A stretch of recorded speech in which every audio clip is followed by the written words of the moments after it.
Good evening, coaches. My name is Aaron Coughlin with the Glazier Football Clinics. I'd like to welcome all of you to tonight's webinar presented by Huddle Fundraising. We're honored tonight to have Coach Lambert Brown, the head coach at Chaska High School in Minnesota. He's with us to speak on the pistol offense, inside and outside zone read schemes and variations. Before we get started with the webinar, I want to go through a couple of quick messages with you guys.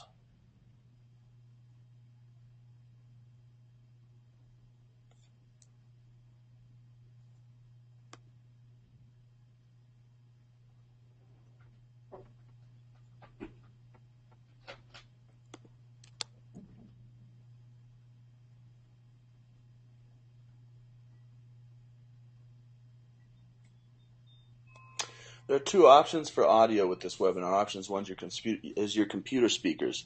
This option is the default. Most of you are probably already listening to us through that. Option two is the telephone. To listen by telephone, you can go to the webinar control panel, expand the audio portion of the control panel, and click the telephone radio button. Then dial the number shown and enter the access code when prompted.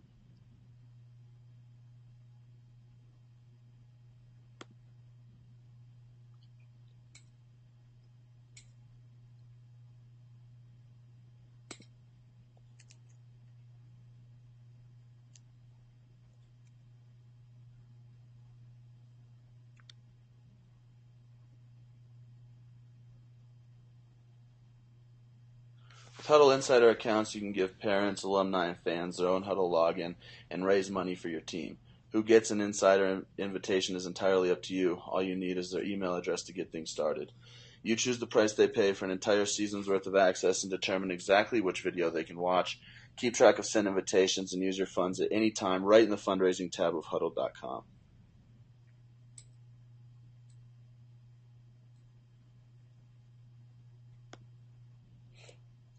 Staff season pass is only $369 and includes all of your coaches.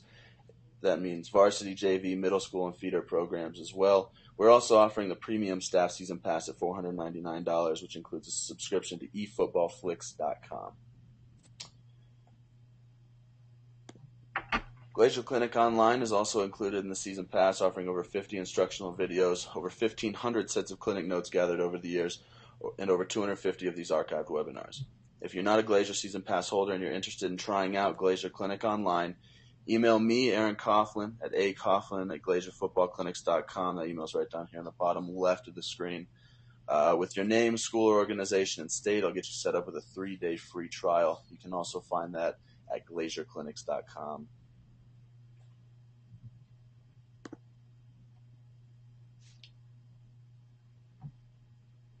The season pass also includes discounts from some of the top football vendors. Some of the vendors offering great discounts on their products and services are Huddle, Sport Decals, and Rogers Athletic. You can find the complete list at www.glazierclinics.com.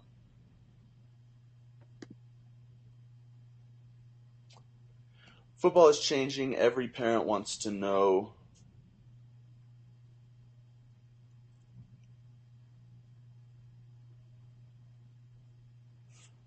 Football's changing. Every parent wants to know what you're doing to meet today's safety demands. The Guardian Cap is just one piece of the puzzle, but one that parents are continually thanking coaches and ADs for implementing. Talk to a coach who has used the Guardian Cap to find out how adding the Guardian helped his program.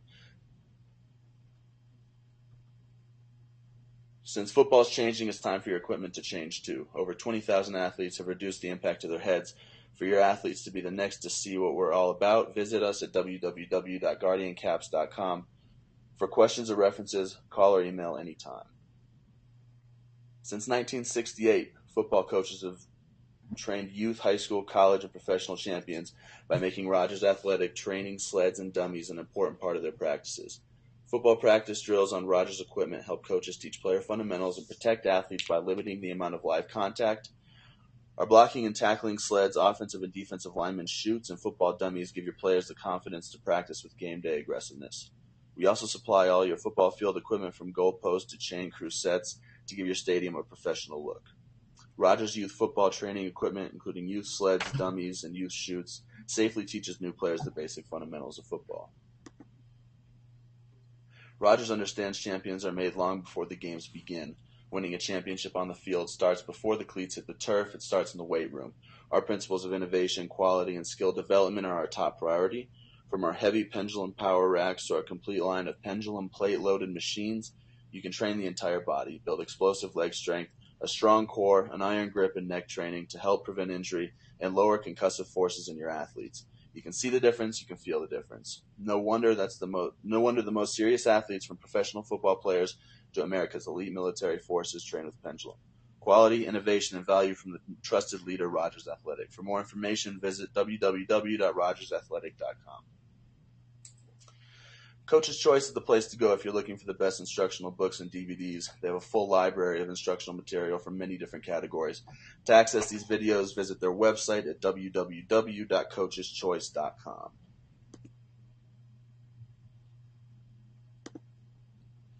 For the very best offense, defense, and special teams coaching systems out there, go to the free content link, www.championshipsystems.com/free-preview. It's the proud home of the Noel Mazzoni spread offensive system, the Bruce Cobley wing T hybrid system, Bill Clark's 3-4 total defensive program, Pat Fox's pressure 8-man front G defense, and so much more. For more information, call Nate at 719-964-2111.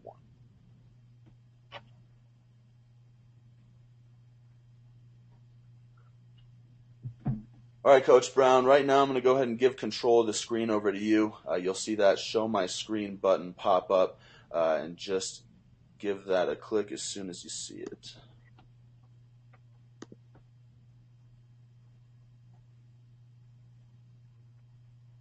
There we go. You got it? I got it. Perfect. There we go. Alrighty, real quick, Coach, before you get started, I'm going to go through some brief instructions with everybody. Keep in mind there are a lot of coaches on tonight, so be sure to save questions for the end of the webinar. Coach Brown will stay at the end of the session, and we'll open up the floor for questions at that time. If you have a question that comes up and you don't want to forget it, you can submit your question in the questions text box. You'll see that there on the control panel of the webinar, and we'll address it at the end of the presentation. All those questions will come to me, and I'll ask them to Coach Brown. All right, now I'm going to go ahead and hand it over to you, Coach Brown. Again, Coach, we're honored to have you with us tonight. Well, thank you for being here. It's an honor to kind of get here and get a chance to start this webinar session off and get things rolling. And I'm going to get going because I know time is of the essence, and everybody kind of wants to hear what's going on. So I'm going to get started talking about the inside and outside zone from the pistol offense is what we run here. And just a little bit of background for you guys. I've been at Chaska for 4 years. I'm going into year 4 here, and it's been our most successful year of offense. A little bit of background. We ended our year. We lost in the state semis to Brainerd this year, which is the first time we've gone to the state tournament here at Chaska since 1974. So it's been a big year for the school and the community. And a quick look at the numbers there. We averaged 37.4 points a game, rushed for a little over 3,500 yards, passed for a little over 1,700, a total of 5,260 yards. And looking at that, it was a year that, our defense played well and put us in some good spots, but our kids really believe in our system and what we do. And I'll get into that a little bit more. And just so you can kind of see the way we got where we our super back, which is what we call our one back, he rushed for a little over 1,500 yards, so 1,509 yards. He averaged 6.56 yards a carry and he had 19 touchdowns. So our average per carry was pretty high. On top of that, we had our quarterback rush for 1,125 yards, and he had 7.4 yards a carry and 12 touchdowns. So a lot of our rushing offense came out of those two guys, and then the rest of the rushing offense came from our two slots.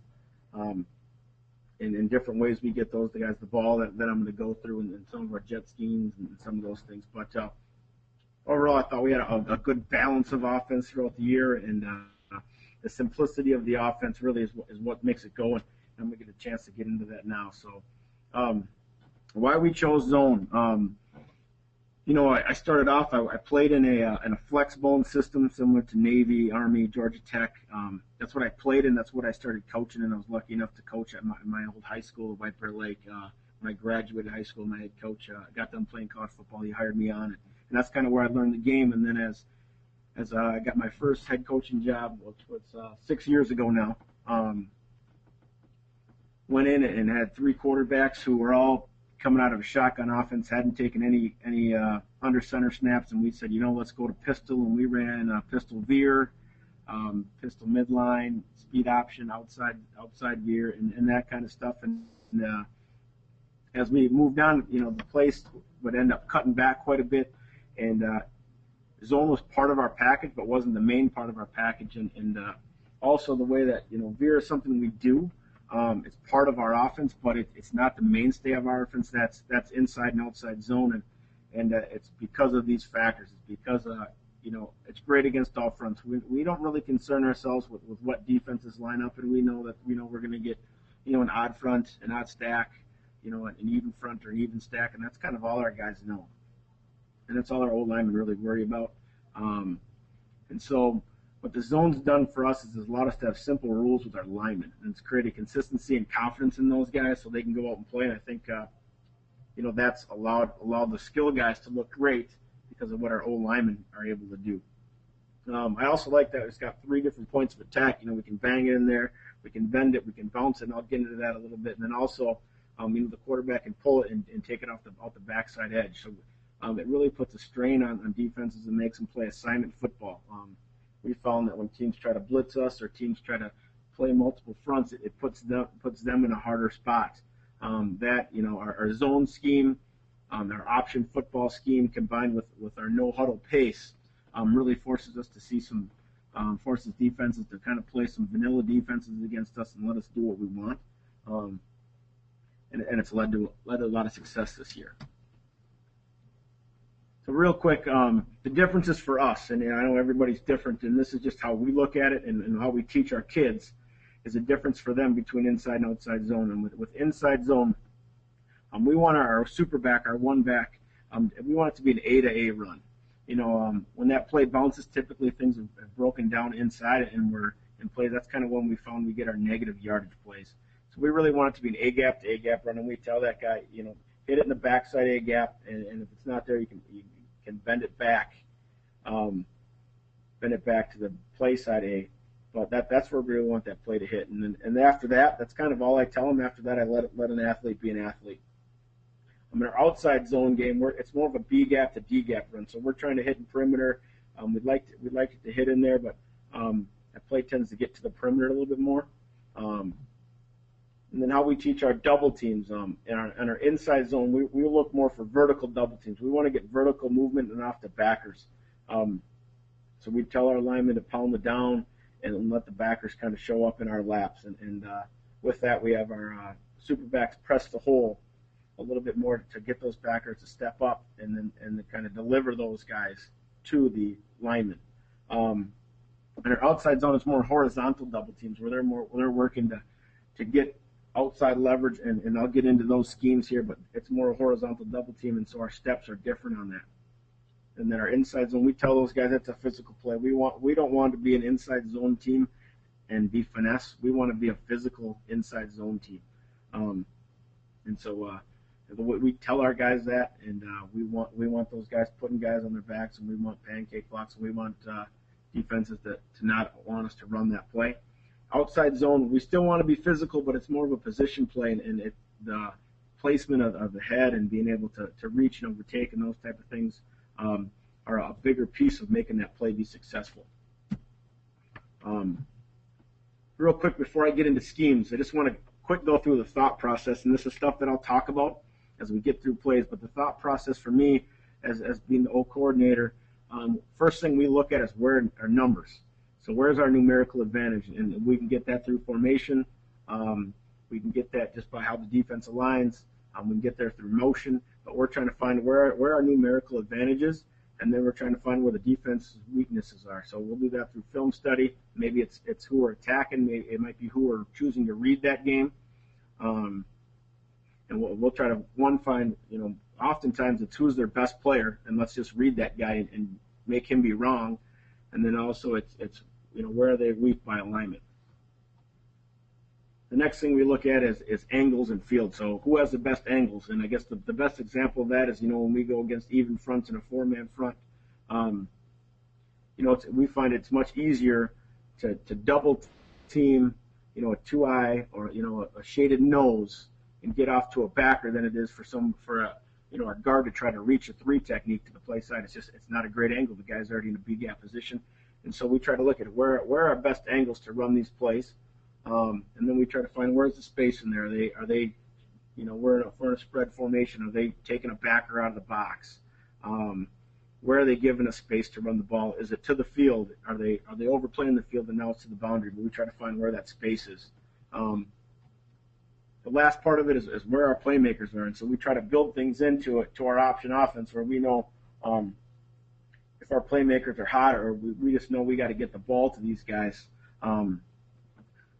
We can look at it and say, who are we going to get the ball to? How are we going to get it there? And so we'll come in with our sheets going into games and saying, these are the top plays here. Hey, our one back is having a great day. Let's run these plays to make sure he gets these touches. Or, our slot is running really hard. We need to run these plays. And so that's kind of that next thought process in there is trying to get the ball to our playmakers and make sure there's big factors in the game.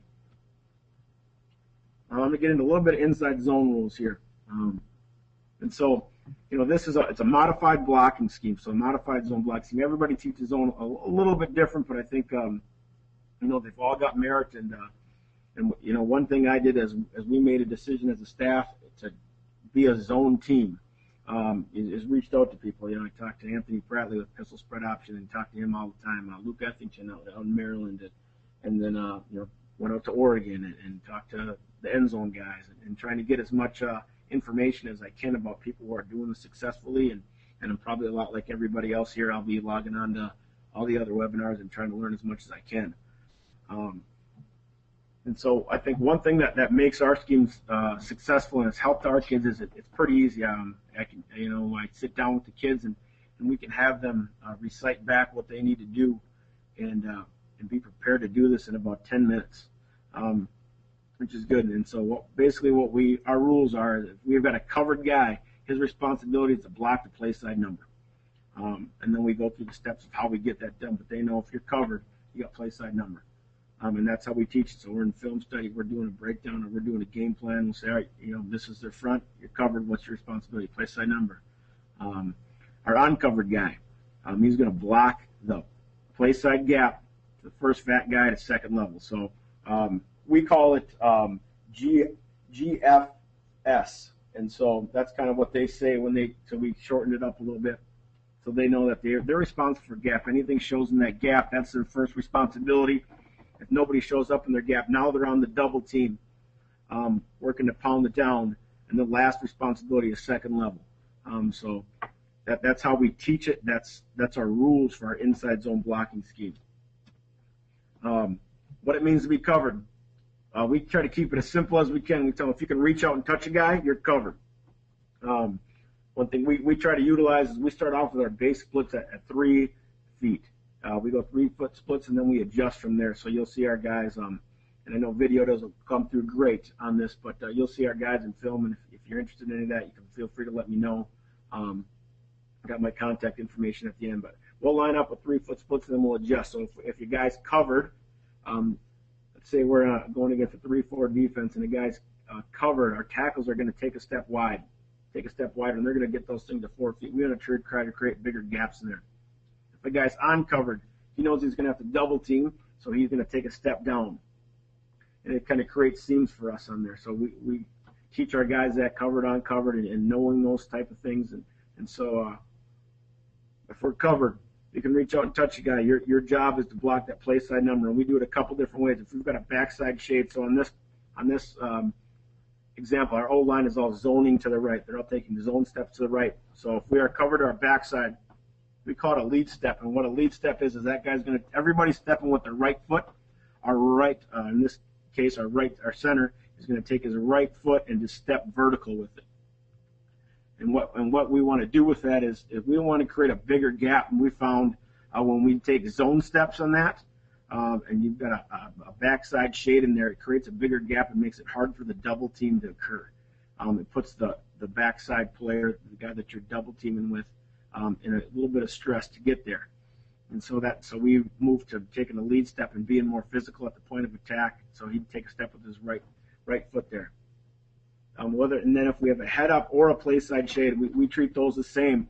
And we take a zone step. So we're going to take a 45-degree 6-inch zone step, work to our second step to get our knee to the crotch is what we tell those guys, and split that guy. So our helmet is on his play side, and that's how we teach that. So we spend a lot of time working lead steps and zone steps and getting those double teams down. The next piece of it is, and how it all works is the uncovered guy. So the guy's uncovered. He's not covered, so we reach out. You can't touch anybody, or he's covered by the guy we're reading. We treat those the same. So if you look in this scenario right here, that's our read guy. So our read guy, we call him the untouchable guy. We're not gonna mess with that guy. So if you're uncovered, your GF2 is our GF2 here. So you're gonna take that play side gap, first fat guy, second level. So in this case, this play side guy's probably gonna get blocked if he's a play side shade. So he's gonna take this zone step and climb vertical on his path to block a linebacker. If you're uncovered, and that's if this guy's, if you're uncovered and you're going to double team, we're going to have these guys take a gap step. So if you look at this in these scenarios, both these guys are gap stepping. They're going to work to their double team. So now we can double off to backers. And so really they know if uncovered, the majority of the time they're gap stepping unless that read guy's on them, and then they're going to zone step. So hopefully that makes sense for you guys. That's just the fundamentals of how we teach it, and what we start off with. And those are our first, we spend a lot of time on that, getting our guys comfortable with it. So I'm going to quick go in. Here's all the variations we run. I just kind of want to give you an overview of the things that we're going to cover. What starts off with zone read. A lot of people run it. It's a traditional zone read. It's a double option play. It's our quarterback and one back play. We run zone bubble. And so we attach that. We run it to number 1, number 2, or number 3 out of trips, out of doubles 1 or 2. And I'll go into that and how we look at where we want to run that. We run options, so we'll run that with bringing our backside slots into pitch relationship and getting an extra guy to the play side. And so we'll pull, and that's a pull pitch type of deal for us. Then we attach jet to that, so it's a jet read play.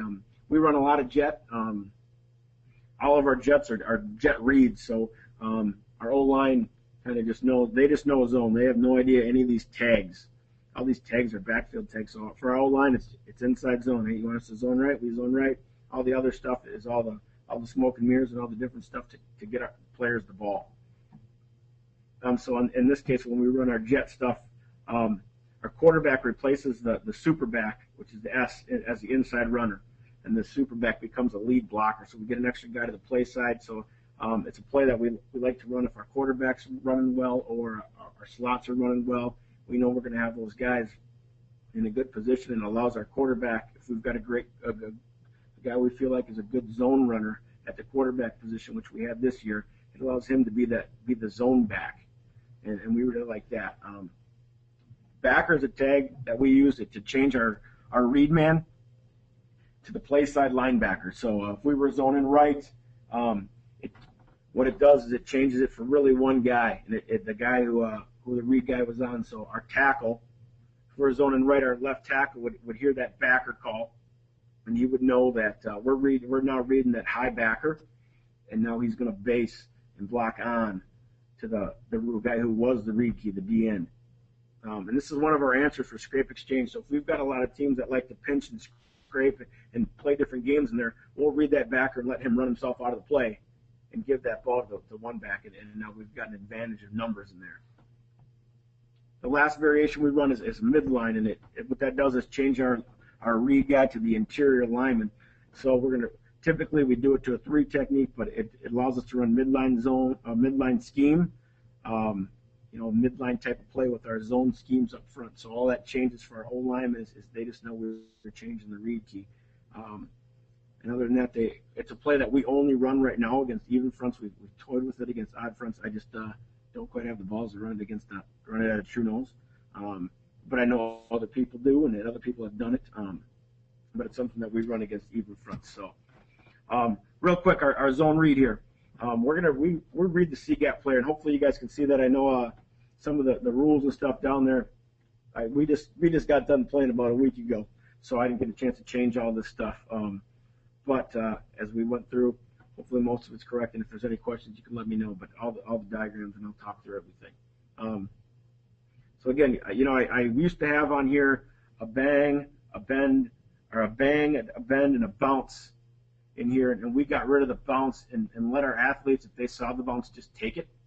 But we wanted to really have our one back think, we're banging this football in here. We want to hit it in A gap to A gap. And so we're going to read that C gap defender. In this case, it's a DN.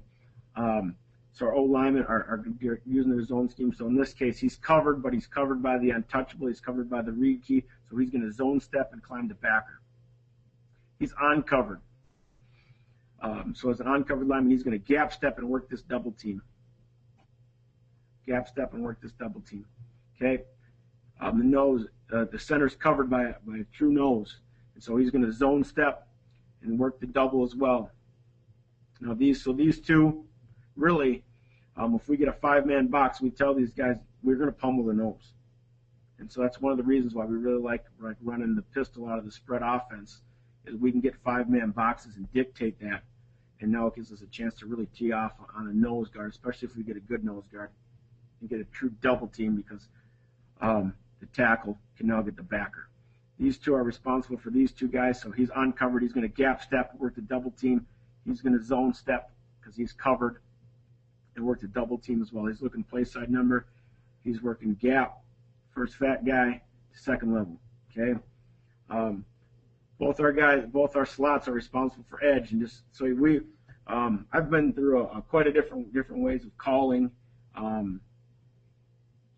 This guy's going to be, a Z and a Y and all this. And basically, we know one guy, we always play with 2 slots in the game and line them up in different spots. And those are kind of our guys that we move formationally. And so we always know there's going to be one guy to the left and one guy to the right. So we move those guys to change them just L and R. And those guys are both edge players. They both are responsible to block the edge and make sure that if that play is to bounce, these guys are non-factors. Both of our receivers out here are X and our Z, or X and our Y in this case. They're push crack guys. They're responsible for whoever that alley defender is. So they're going to push at that corner. If that corner bails, they're going to turn in and try to get the safeties. The corners are hard pressure. We're seeing cover 2. If there are hard edge players out there, we're going to stay on those guys and block them, and let the safeties try to make the play somewhere in there. So that gives you a little idea of our zone read. Again, this is against a 4-2 look, a 4-man front. Again, this is one of these situations as we talk about angles. This is a play I drew up, and as you look at it, we're going to read this 5 technique. We'd say he's uncovered because the guy on him is the read key. So he's going to veer or zone step and work up the backer. He is covered. So he's going to zone step.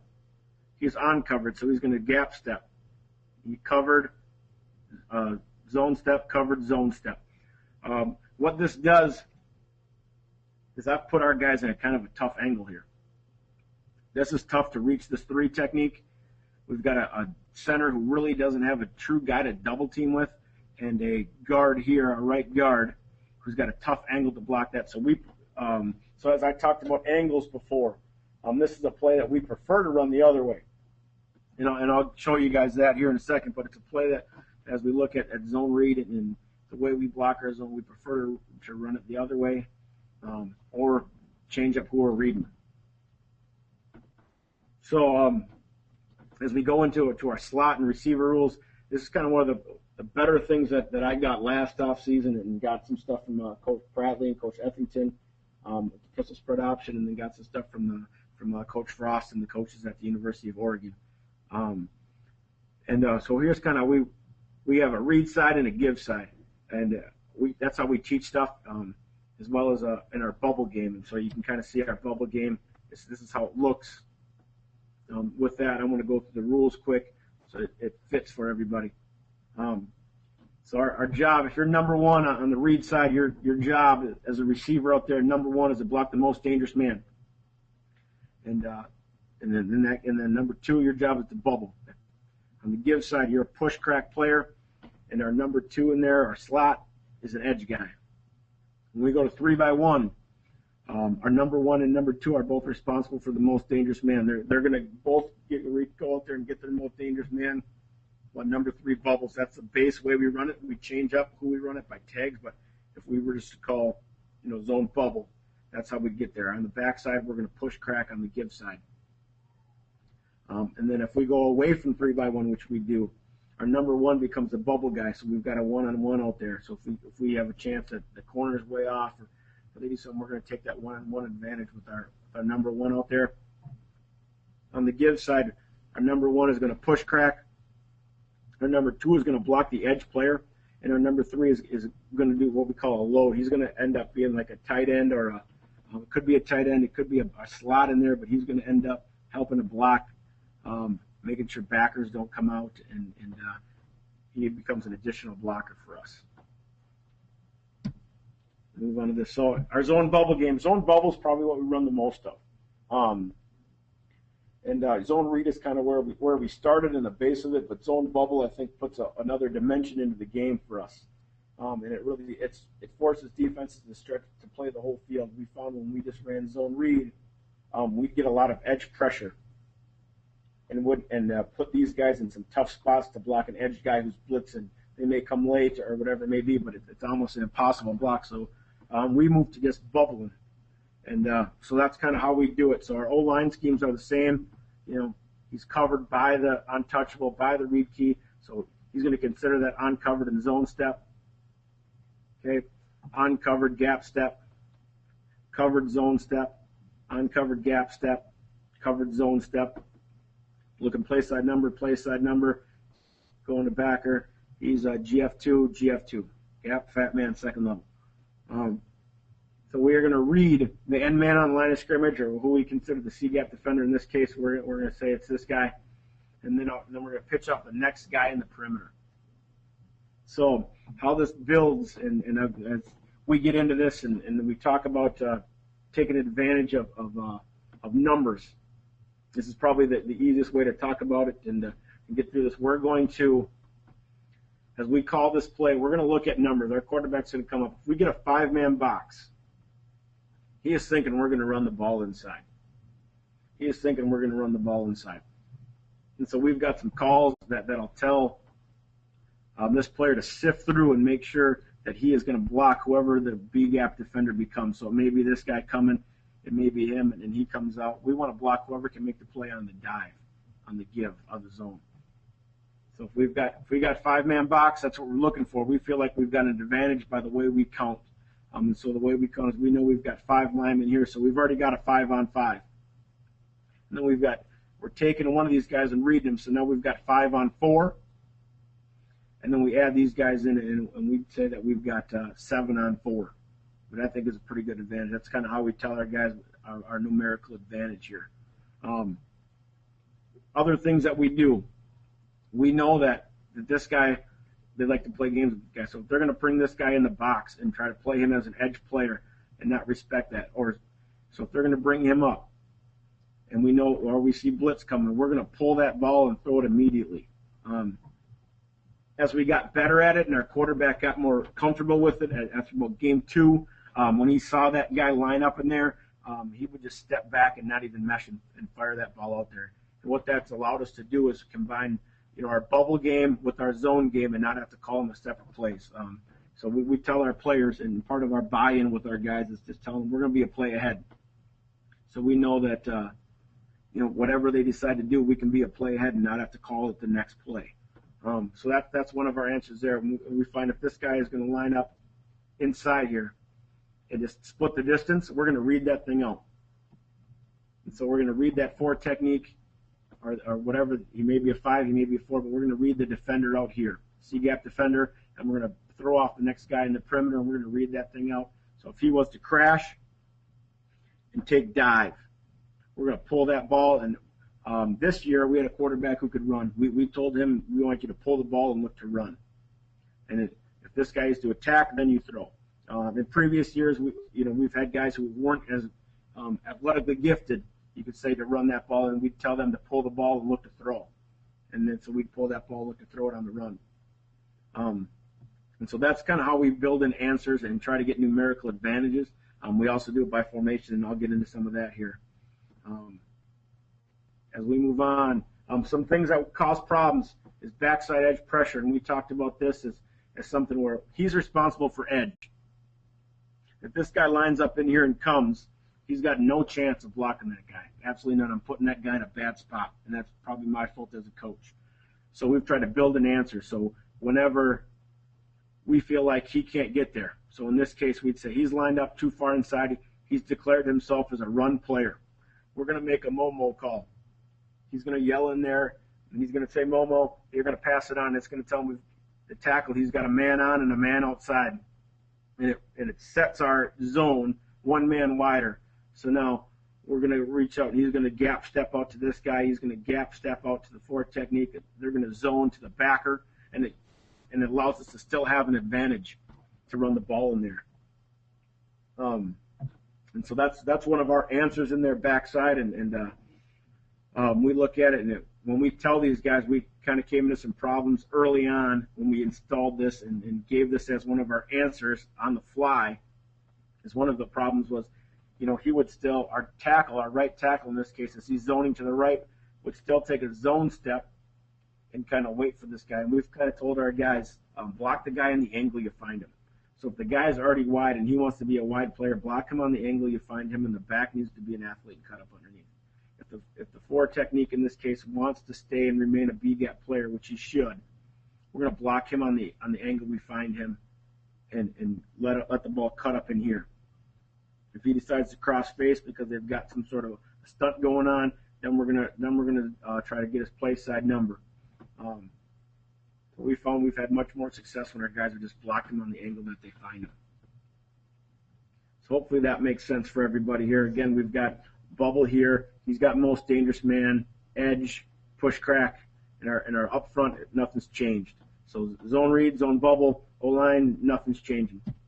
Again, how we attack it against a stack is what we do is 3-5, 3-3, whatever you want to call it. We don't change much. As the fact that we know one of these guys over here has got to be the B-gap defender. And so we have our tackle to, again, take his zone steps and block which guy declares as a B-gap defender. So sometimes it's a forward technique crashing hard, and he'll lock onto that.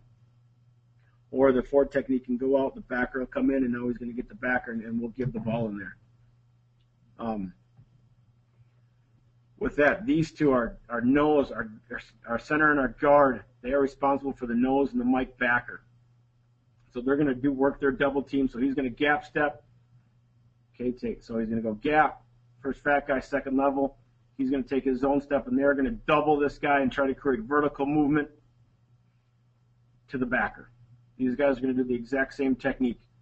Okay, gap step, zone step. They're going to double, try to create vertical movement. And that's kind of one of the things I really like about the zone scheme and the way that we've taught it is we find our guys have become interchangeable. Our guard can easily play tackle or tackle. We can move guys around a little bit if need be. And we found we didn't have to do that this year, but we've been able to develop more backups that way as well. A guy who maybe is a backup tackle, but he's our next best lineman. If we're in a game, and we're in a big game and we need him, he can go in at guard and still execute the schemes because the techniques are the same, covered on covered. And so they already know those things, and we just tell them technique carry you through. You need technique to carry you through. And so that's how we'd attack this here. And one of the plays we do that in our zone bubble game. Chances are we probably get to trips against this front. But again, here's zone. We're zoning it the other way. I kind of went through this a little bit earlier against a 4-2. Again, we're putting these guys in tough spots. It's tough to reach, whether he's as a 2-eye, he's shaded in here, whatever it may be, he's in a tough spot. He's in a tough spot. So we prefer to run it more like the next line here pops up. There you go. We prefer to run it the other way. I believe we can get double teams on D linemen. That's an advantage for our O linemen. That gives them confidence. And so as we're looking at this, we're going to try to create more double teams. So now we've got a guy who is covered by the untouchable and by the read key, so he's not worried about that and he knows there's a 3 technique in there. If he can reach out and touch him, he's going to treat it as covered and zone step. In this case, he's probably going to gap step and try to get on this double team here. He is covered to the backside, so now he's going to lead step. What that allows us to do with him gap stepping and him lead stepping allows us to create that, close the separation. So, like was mentioned earlier, when we have a backside guy, we found that when this guy zones away and zones hard away and takes a hard zone step, that creates a bigger gap between these two offensive players and makes it easier for him to split the double team. And so we're going to lead step that, gap step this, and double it to the backer. We're going to do the same thing here. Gap step this, lead step this, double it to the backer. He is covered, so he is a solo block, and he's going to zone step it and block this guy here. Again, we tell these guys, you're on a solo block the guy on the angle you find them. So if you got a 5 technique who's a hard edge player and he wants to stay and take this C gap, we're going to block him on the angle we find him and wash him out and let our back cut up underneath it if it happens to bounce over there. Hopefully that makes sense here. Again, we're going to read here, pitch off the next on-block guy. So right now we've got our throw off the next on-block guy here. So we're coming out. We see blitz coming. We see, a guy coming up and trying to add himself into the box. We're going to just pull that ball and throw it immediately. If he's going to be out here and cover down number 2, we're going to read it out. We're going to read it out here. So we look at this advantage of, we're going to read one guy and take one guy out of the equation. So we got 1, 2, 3, 4, 5 guys, 5 defenders in the box who can make a play. We've got 5 O-linemen and our quarterback and super back. And so now we're adding guys in there and gives us a numerical advantage. Okay, coming up next against a 4-3. 4-3 is a defense that we found, and then from talking to other coaches, when we line up in a true 2-by-2, which we will do, we really try to stretch the field. So when we line up against a 4-3 team, we're going to have our X and our Z, our 2 wide receivers out there, line up as far to the perimeter as we can. We had this year we had those guys about 2 feet inside of the from the sideline. We want to stretch that field, and now these guys can split the distance, and that really makes the defense declare what they're going to do. So they want these guys to be run players, and if they want those guys to be run players, we're going to play action and we're going to do some throws because we know we're probably going to get some sort of man coverage too high, but they're not going to have enough guys to really defend that. And we're going to take our athletes and try to beat those guys. Typically, we find that they're either going to take 1 or 2 of these guys out. So sometimes either they're going to take this guy out, maybe from the middle of the field, they'll take both of these guys out and bump them out, and that gives us an advantage again inside, or they'll slide to field and take one of these guys out to the field, say the field is over here to our right, they'll take one of these guys out to the field and bump backers and try to play games that way. Either way, we feel like if we can get these guys to spread out in any way, shape, or form, we've created lanes for our running game. If they want to keep those guys in, and we've got this play called, we're stepping back and throwing bubble now. We probably won't even mesh on this because they don't have enough people to defend it out there. Again, we like to run it, to the lowest technique is what we tell our guys. We want to zone it to the lowest technique, which so allows us to have some double teams. The other piece that we found as we ran this this year is we told our super back when we run this play to run away from the 3 technique.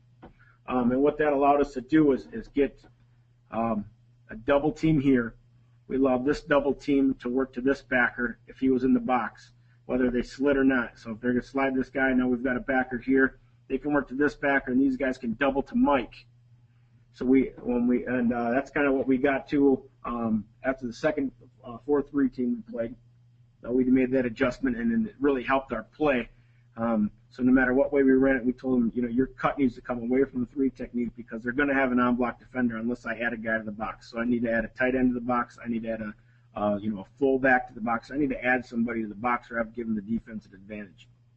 And so one thing we try to do there is we try to hit the bubble and get those guys out of the box. And if we didn't, we ran away from the 3 technique and didn't allow this guy to come in and make the play. Hopefully that makes sense for you guys. The other piece we try to do is add different elements to it. So we'll add a crack into it and come out if we feel like the safety is the guy making a play against a too-high defense. He's the guy. He's the alley player for these guys. If we were to call, if we feel like he's the alley player and that guy running down hard to take away bubble when he sees it and those type of things, we're going to crack that and end up throwing off the corner. Oftentimes, we can get 2 for 1. He'll run with this, treating it like a slant. We'll treat it like a slant bubble concept sometimes. So we can get 2 for 1 often and get this guy running down the sideline. Or if he sits out here and we get this blocked, our quarterback has a great running alley to run and get positive yards for us. I just wanted to show you guys that as one of the adjustments that we make against too-high teams, in particular 4-3 teams that want to keep guys in the box. Okay, then the other things, we'll bubble to everybody in our offense, depending on who it is. So we look for different keys on there. So in this case, if we've got an off corner who we feel like can't make the play, and we've got field out there, we're going to call inside zone X. And all that really does, it doesn't change anything for the O-line. All it really does is tell this L, who was our bubble guy, you now have to block the most dangerous man. So he's going to take an angle out here. If this backer was to cheat out, he's going to block that guy because the corner's already off. So the play's running, this backer cheats out and comes out here. You're on your flat path, 2-corner, blocking the most dangerous man. If he sits in there, he wants to be a run player. Now we've got a lot of running room out there for our receiver. And just another way to get our receivers involved in some of our run game as well. Because, for our O-line, it's a run game scheme, but it gets everybody involved and keeps everybody on their toes. So we'll tag it with X. We'll tag it with R here out of trips. So we can go XZ, we can, Y, whatever we want to do there.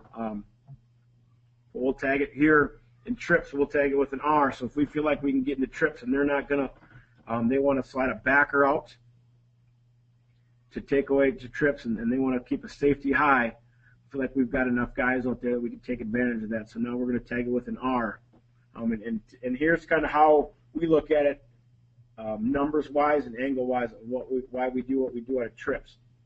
A lot of it is based on the alignment of who's going to be the flat defender out here or the guy who can take away bubble.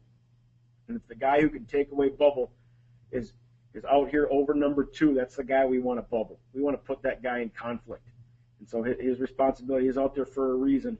And so we want to put that guy in conflict. If they want to put him in there tight, we can still bubble with number 2. If they want to roll a safety down, we can still do that. Typically, we will bubble with number 3 because he's got a great angle to block him. And it's a long way for him to go. And so we look at that. If they were to line up in trips and they keep this corner off hard and keep this backer in here and try to play a high safety, we'll bubble to number 1 and just tag it with Y. And now he knows he's got most dangerous man. He'd get the next most dangerous man, and we're putting an athlete out in space. And with our bubble game, I would say we don't overcoach it. We have our guys drop back. We make sure the ball's caught behind the line of scrimmage. We want it to be a downhill throw for our quarterback. So we don't have our guys fly back. We don't ever want to get in a situation where the ball is dropped or mishandled, or it's a bad throw and it becomes a fumble because it's a backwards pass. The other piece is we tell our guys plain and simple, you get 5 yards. You need to get 5 yards, whether that be making a guy miss, running the guy over. But we don't want our guys getting the ball and dancing out in the perimeter. We want those guys to get the ball and get north and south and get vertical and get us 5, and anything after that is great. And so our players know, and then if they can get us 5 yards consistently, we're going to throw the ball up to them a lot. If they're guys that tend to dance, they're going to end up being blockers more than anything.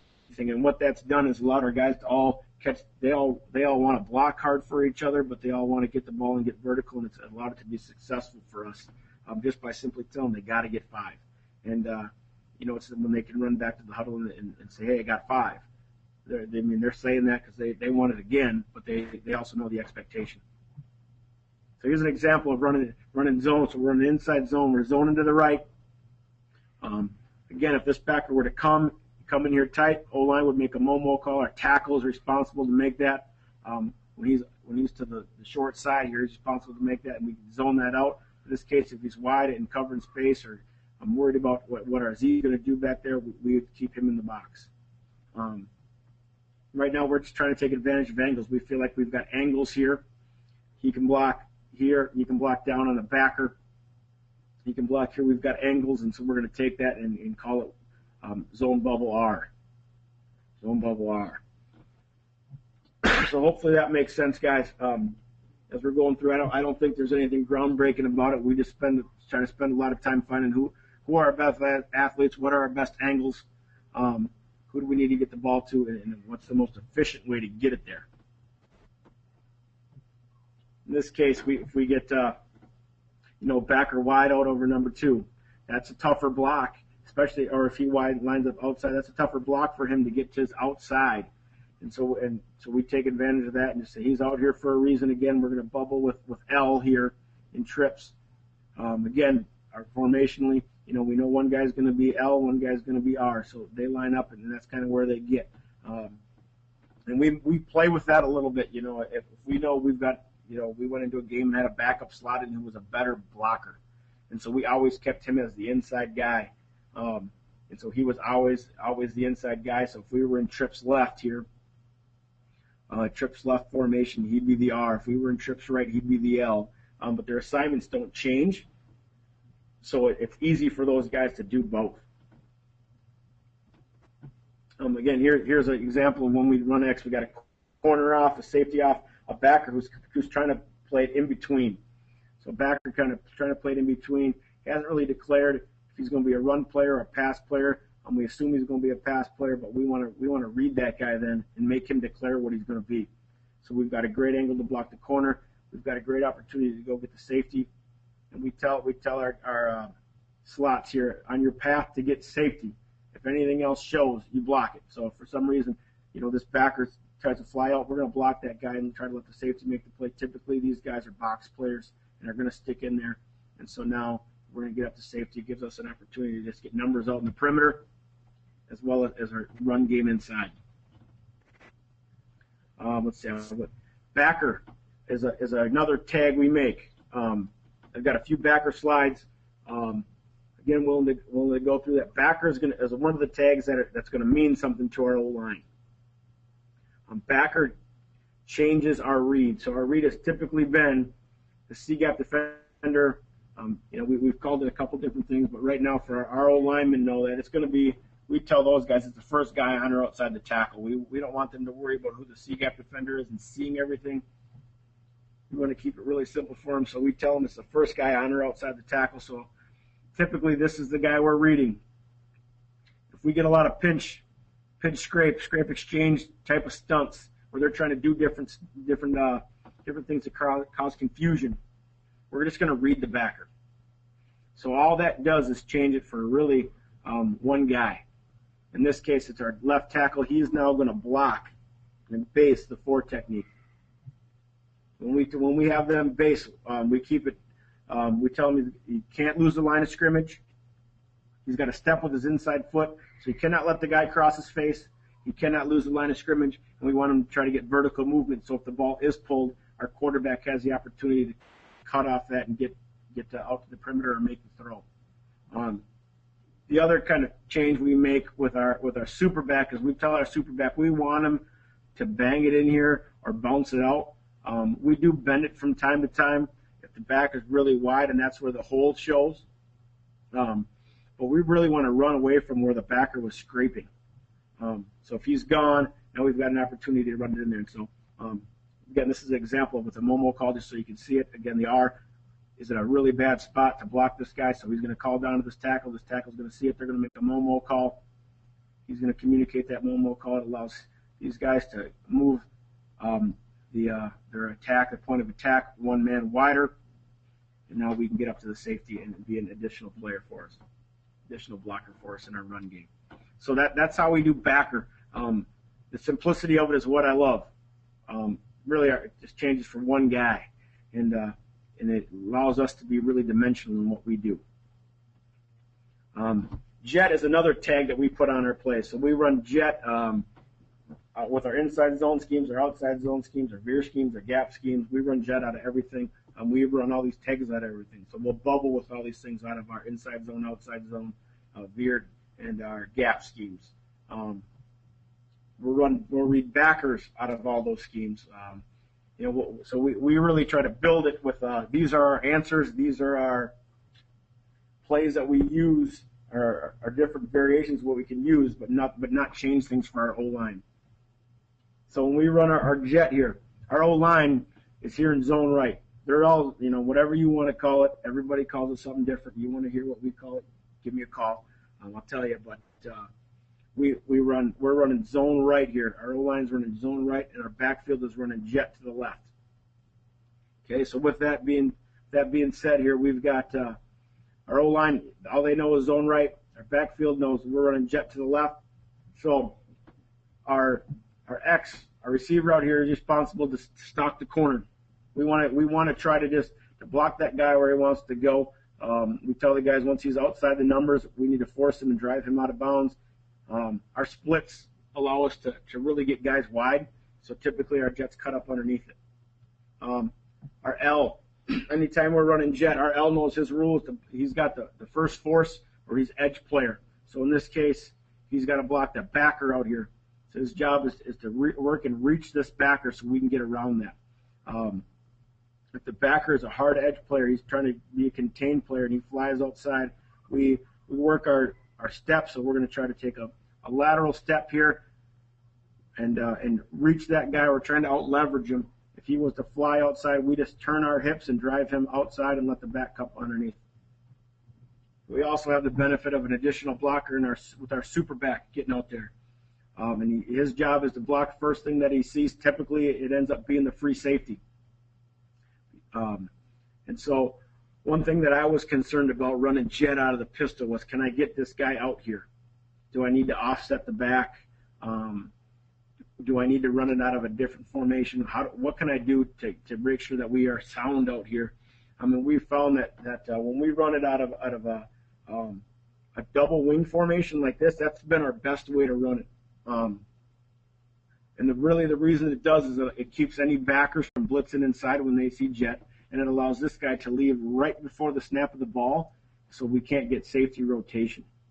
We do run it out of 2x2. We run it out of empty. We run it out of a bunch of different formations, and we do run it offsetting the back and having our super back be the jet guy, so we can line up in trips and have our super back be the jet guy and do some different things formationally, but the play is the same. And so with that, it also allows our running quarterback to be our zone runner. So if we've got a running quarterback, if you don't, maybe it's not the variation you want to run. We have run it with a non-throwing quarterback of pulling the ball and throwing it out here.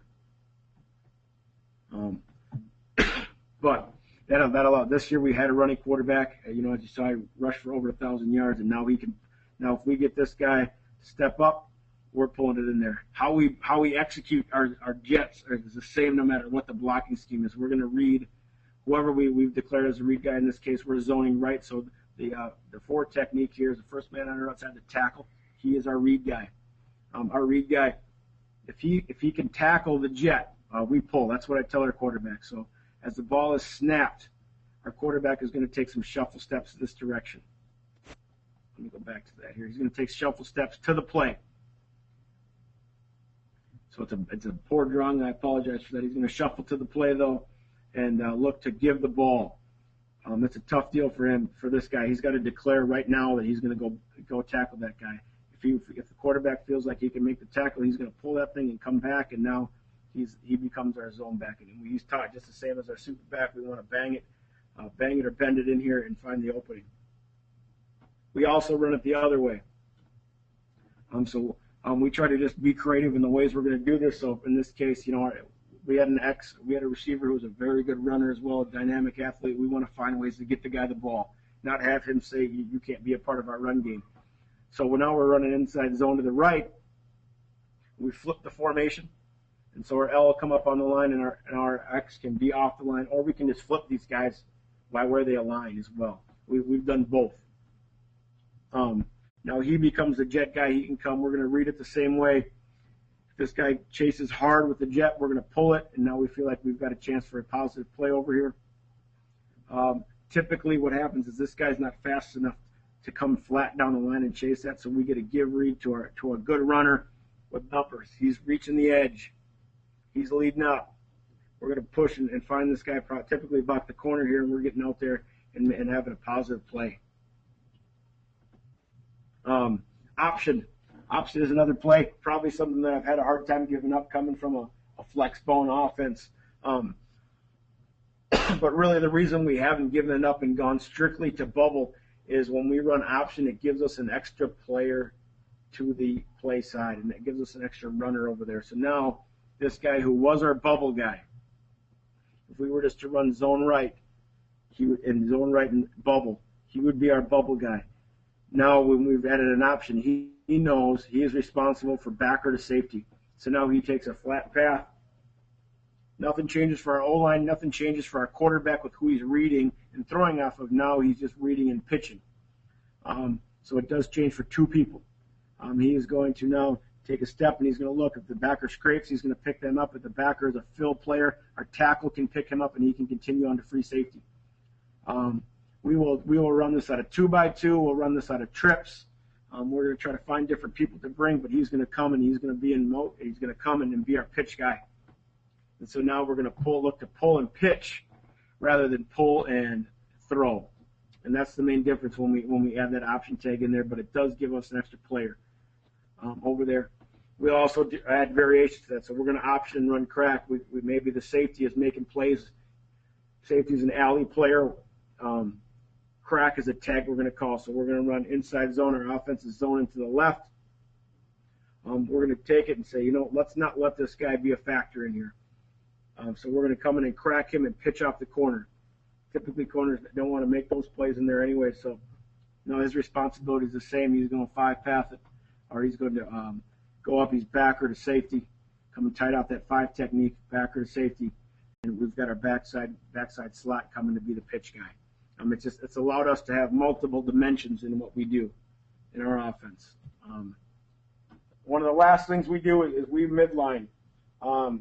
Midline was a play I had a hard time giving up. Midline is a play we only run against a four-man front.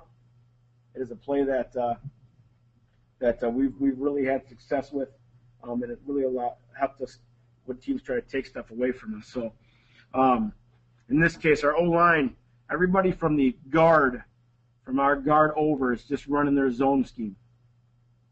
So he would say that he is now covered by the untouchable and by the read key, so he's going to gap step and climb vertical. These guys he's going to gap step and block. He's going to lead step and double up to the backer. He's a solo, so he's going to zone step and block the five technique. The one change is with our tackle now. Typically this has been the read guy. So our tackles know we make a backer call, we make a midline call. We are changing the read key. You base the guy who was the read key, in this case the five technique. Okay. We also like to have the ability to insert. We don't always have to insert, but we like to have the ability to insert. And so when we do that, we would move our slot, our trips player into a wing position. So now we're going to be a wing trips here. So now he can insert inside of this. So if it is a pull, our quarterback can now run in the B gap. So hopefully that makes sense to you guys. But it's what we found has been a good variation for us and something that gives us a way to run and attack our defenses in a different way. We also found it to be especially successful against teams who put a stud here. If we're having a tough time doubling and getting off the backer, or this guy's just kind of a hoss in there, we're going to just read him and say, you know what, we're going to take you out of the play. You can't be right. And so that's kind of where we start on it. We also will tag option to that.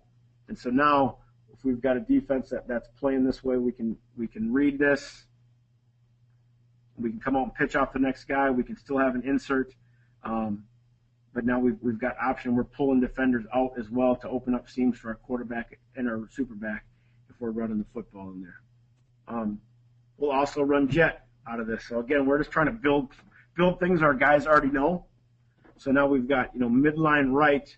So our O-line is running midline to the right, and our backfield's running jet to the left. So now we're just going to read that three technique. If he's going to be a hard upfield charge guy, we're going to pull it, and our quarterback becomes the zone back. If he steps down hard, or read front, or whatever they're going to do, if he's going to step down hard with this, and he sees the guard trying to get up and get vertical, and he steps down hard, we're going to give it, and now we've got our jet game going. It allows us to run our jet again with reading different people. Outside zone, I don't know how much time I have left, but I'm going to cover up about as much as I can here. Why we run it, it allows us to stretch the defense horizontally, and it opens up our interior run game. So it's just another way to attack defenses. How we do it. If you're a covered man, we try to keep it, again, as simple as we can. If you're covered, we tell our guys to reach the D lineman over you. So whoever that guy, you can reach out and touch somebody, your job is to reach him. So they execute that by taking a gap step. So they're going to take a 6-inch flat step. We allow them to take 3 steps to the sideline if nobody's there or that guy's slanted in. Now they need to climb vertical. We want to get the head to the play side armpit and keep our shoulder pad square. When we turn our shoulder pads, that allows guys to come off and make plays. We want to keep our shoulder pads square and make a guy have to fight through us. Okay. If we're working to reach our covered guy and the D lineman fights outside, we want to use his momentum against him and drive him to the sideline, let our back cut up underneath it. So our guys know, hey, you're covered, you reach. You're covered, you reach. Okay, if you're uncovered, you overtake. And so how we work our overtake is you're going to overtake the first D lineman to the play side. So again, they're going to take a gap step. They can take 3 flat steps to the sideline, so we can train our guys to do all this together as one group, whether they're covered or uncovered. We want him to work to get there and overtake that D lineman to get his head across. We tell him he has not overtaken unless his head is across and his shoulder pads are square. And then we want him to vault and push the lineman he's double teaming with off into the second level. Okay. After he takes his 3 steps, if the D lineman's gone, he needs to continue on his path and climb vertical to block second level. So he's 1, 2, 3. I need to overtake. If I have not overtaken, I'm climbing to second level. Again, our outside zone rules: if you're covered, you're going to block. You're going to reach and block the play side armpit. Our uncovered rules are very similar. Okay, you're going to block that gap. Okay, for his fat guy, second level, but we're going to work all that together. So we don't really change the rules. We just change how they get there by taking gap steps and working to reach and overtake. Okay. Again, covered. So in this case, if we're outside zone and to the right, he's going to take his gap step and work to find somebody. You guys got to head up. You're still going to take your gap step. You got a play side gap. You're still going to take your gap step. Somebody's going to show. And when that guy shows, we're going to try to get on that guy and work our double teams. Here's probably a better view of it here. He's going to take his gap step and work to get a play side number, or play side armpit. He's going to take his gap step and work to overtake. So we'd like him to get his head here, and so that next guy can overtake and go. Same thing here. You got a guy head up. We're going to gap step. We're going to try to take that play side number, work a double team. Again, if this guy here, if he was to disappear, our center is responsible in this case to make sure he's on play side armpit. So he's going to drive that guy. Now he can climb up the back or on his path. Okay, wide receiver and slot rules. The reason I put them here is we don't change them. Our wide receiver and slot rules for our bubble game and our different variations of what we do don't change whether we run inside or outside zone. We're just really changing the way we're attacking a defense, but not the way our variations in our backfield. Again, so outside zone. The reason I put this is we're a pistol offense, and I started off with going, the only reason I want to run outside zone with my one back. That's the guy I want to run the ball. And so, I kind of went into it a little stubborn and said, well, I got to offset the guy. That's what I see people doing, and that's what people speak on, and so I need to offset that guy. And so that's what we initially started doing, was offsetting and having him work to bang it here. If this guy was to fight outside, he can bend it up back inside or bounce it out to the perimeter. We find that the plays typically tend to bang and bounce. We get a hard bend when we line up in this formation. What we've moved to, again, you can see we've got bubbles exact same over here. Nothing's changing. What we've moved to now is we float our super back. We float our super back with a bunch of different plays, so we don't give it away. We'll float him just depending on what we want to get done. But we've got about 4 or 5 different plays where he knows he can float and get there. And so what we do is right before the snap, whether in our cadence or we give him a signal, he knows that right before we're going to snap the ball, he's just going to float over to where he would have lined if he was an offset back. And so he's going to float here, and now he's going to come across, and it allows us to still line up in our pistol alignment and still have the ability to be balanced at the snap of the ball and allow it make a defense balance up, but then still get to the plays we want to get to. So on that, before the ball snapped, he's going to float over here, keep a shoulder pad square, plant, come down hard and cross that quarterback's face. And we have our quarterbacks keep our shoulder pad square on outside zone plays, so he can read this, but it allows our super back to get across the face of him. When he turns his shoulder pads, it's tougher for him to get across his face. Now we're going to work our zone technique. So he's going to reach. He's going to work to reach and overtake. 5 techniques gone, he's going to climb. He's going to work to reach. He's going to work to reach. There's nobody there. He's going to probably know on this play, unless this 3 technique does some sort of slant hard across my face, I'm going to take my gap steps, and I'm probably going to be working to block this backer on my path here. His path is going to actually step here and vertical. I hope you guys can all see my mouse here. And again, he's going to work to reach, get his head at the play side number, play side armpit here. Again, we run jet off this, so we're going to tag this. We're going to run outside zone here and tag jet to it. So now we've got additional blockers in here. We've got outside zone going here. We've got a slot who can block the edge. We've got a super back who can come up and block safety. And we're going to tag a jet in here. We're going to read him. We're going to read him here and make that decision. We also can combo plays here. So one of the things we'll do is, we can, if we feel like this backer's a player, we're going to run outside zone and tag it with backer. And now we're going to read this backer. Would allow him to stay on the 4 technique here and block heavy on him, base him. The backer flows with jet. We've got a place to pull and run. If he sits, we know he's not going to make the play on the perimeter, and it's a win-win for us. So that's some of the ways we try to tie in plays. Whether we do backer, those type of things that are outside zone scheme. We also will do it the opposite way. So we can outside zone to the right here and run jet to the left. This is the play we ran quite a bit this year because of the type of athlete we had at quarterback. He was able to find these seams and be a good player. It also allowed to make sure we were sound when we pulled the ball. So now we're sound here with our slot, block, and edge. We're sound here. We'll either come up and block him, or we can come and crack the safety and lead him up on corner. But we know we got these two, for these two, either man on and blocking safety, or cracking and blocking corner. And it allows us to get to the perimeter again, or in our outside zone. We'll read the 4 technique on this.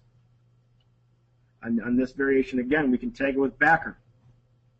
We feel like the backer's flying out on jet, and we don't want him to be involved in the play, or we're getting pull reads, and he's coming back and reading line and folding back. We'll read backer, either or, and allow him to be wrong. The other thing we would do against 4-man fronts is we'd run outside zone and midline it and find that 3 technique, or the 2-eye if we're going to outside zone, and we'll read that guy and allow him to be wrong as well. The other thing we've tried to do is we want to have some predetermined, and some of the things that we talk about is, our super back's having a great game, but they're doing some things that try to take him away. We'll just call outside zone stretch and turn and give it. So nothing changes for our O-linemen. They're all running outside zone. Nothing changes for our slots. Everybody's doing the exact same thing. We know we're just eliminating the read. We're just going to turn and hand it off and allow our back to be a player. So one of those things that we try to find ways to be efficient in this and get a lot of bang for our buck. So you think we've got within our inside and outside zone schemes for our O-line. All this is our O-line with 2 schemes that we tie together, and a bunch of backfield variations to get our players the ball. Here's my information. Again, Lambert Brown, I'm head coach at Chaska High School. There's my email. There's my cell phone. If you have any questions, webinar wasn't the greatest formation or greatest format to show video, but it did allow me to hopefully get my message across. But if video is something that you're interested in, if talking more about maybe how we call things or how we execute things, and the finer nuances that I didn't have time to get to in an hour. I think I probably went over. Feel free to give me a call. Feel free to send me an email. I'd love to talk football and hopefully get a chance to learn some things about what you're doing as well. So thank you. I appreciate it. And All right, are Coach, there any questions out there? Yeah, oh yeah. We got quite a few coming in here actually. So Yeah. first off, thanks a lot. That presentation was awesome. PowerPoint was great.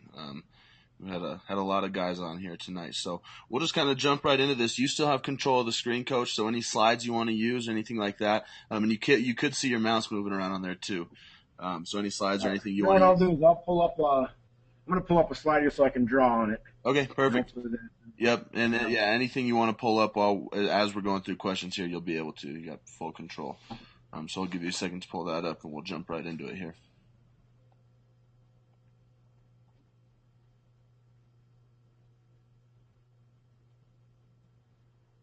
All right.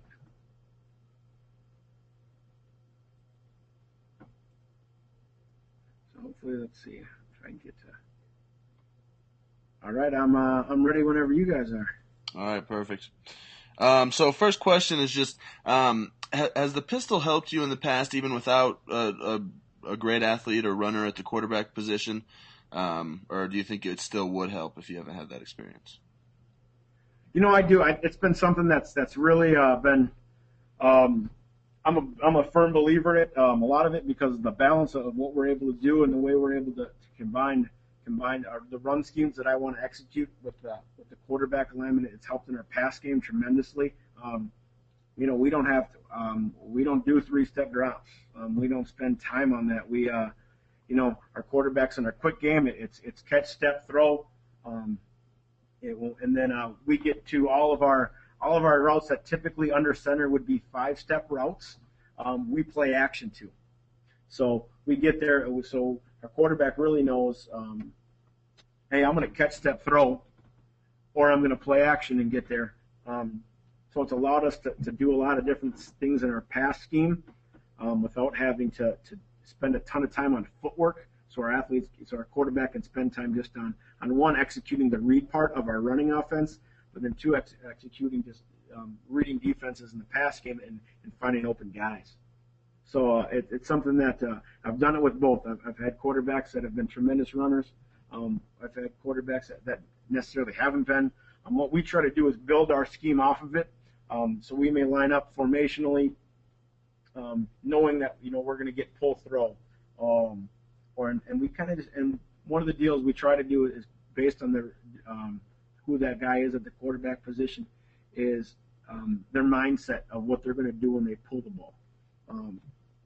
So a running guy, like our guy this year is a 2-year starter. He's a junior this year, and he's a guy that just is very talented running the ball. And so we told him, you're pull the ball and you run unless that guy attacks you, or they line up and they declare him a run player, at the snap of the ball, then you're going to throw it. But other than that, pull and run. 2 years ago, before this quarterback came on, we had a kid who was a better, more talented thrower.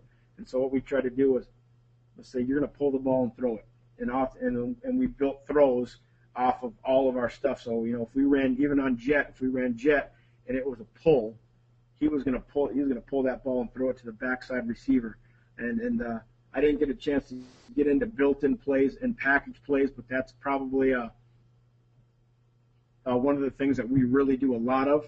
And one of the things that I'd be more than willing to talk if anybody wants to email about that. But we would package things. We'd run inside zone. We'd run inside zone and run different passes off of it. Whether it be the pop play or the snag play. We'd run a stick concept off of those things. So we'll do some of those things where his options are really to give the ball or throw the ball. And so that's kind of the ways we try to build in with what we already have based on what our quarterback is. And those are the things we practice because, our backup wasn't a kid that we necessarily wanted running the ball a ton of times. So we would practice those things and have those things as part of what we do because, one, we don't have to change anything but how we call a play. It's also the same for the O-line. We build in the pass concepts we already use based on what we're going to see coverage-wise.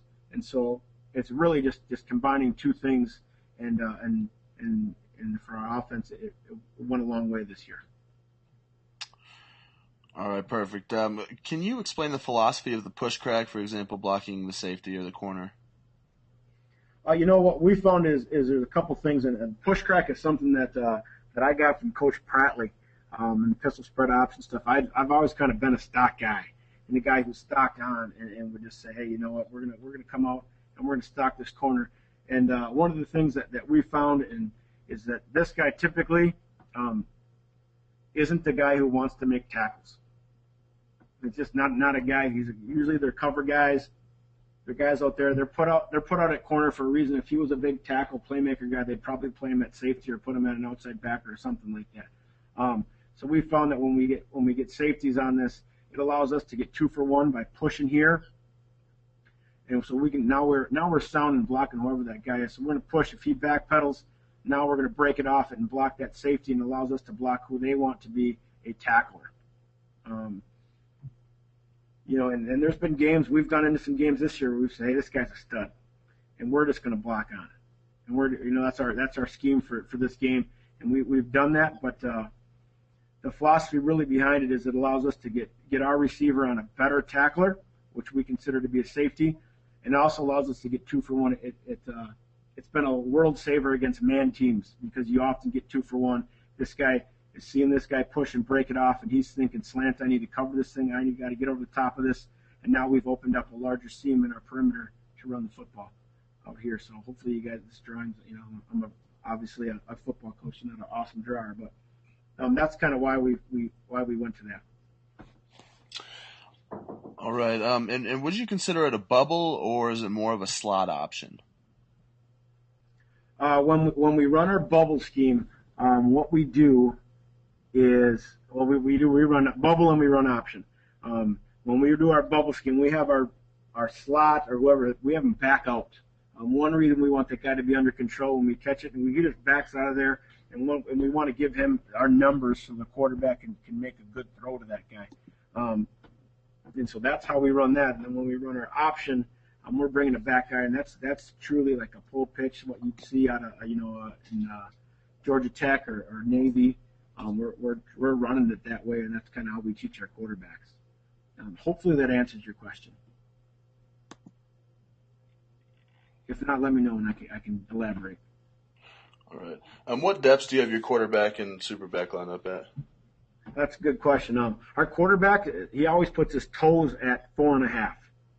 And we've backed that up from what we've done in the past, and we found that backing it up is a lot of our zone stuff to be better. When we were more of a veer team, we actually we'd have his toes at 3.5 or his heels at 4, and we try to move it up a little bit tighter because we wanted that play to hit faster. With the zone scheme, I think that if you can get them back to 4.5, it allows the whole time to develop.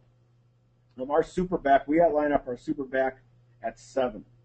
So he's about 2.5 back, and our quarterback is always consistent. Our super back is the guy that we allow to adjust.